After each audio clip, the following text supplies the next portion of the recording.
Hi, this is Dinesh Gangasani. Welcome to my channel think about this.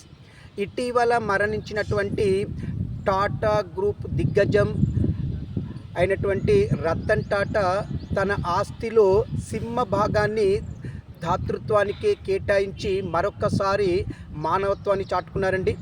ఏది ఏమైనా తన ఆస్తిలో 3,800 కోట్ల తన సొంత ఆస్తిలో ఎక్కువ భాగాన్ని దాతృత్వానికి కేటాయించి మిగిలిన అమౌంట్ని కుటుంబ సభ్యులకి, ఉద్యోగులకి, పెంపుడు జంతువులకి మరియు ఇతర సహచరులకి చెందేలా వీలునామా రాసినట్టుగా ఇటీవల బయటపడ్డటువంటి వీలునామా ప్రకారం తెలుస్తుందండి.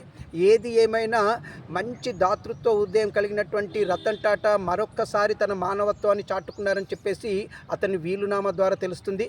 ఏది ఏమైనా భారతదేశం కన్నటువంటి భారతమాత కన్నటువంటి గొప్ప పౌరులలో రతన్ టాటా గారు ముందుంటారని మరొక్క మారు నిరూపించారు.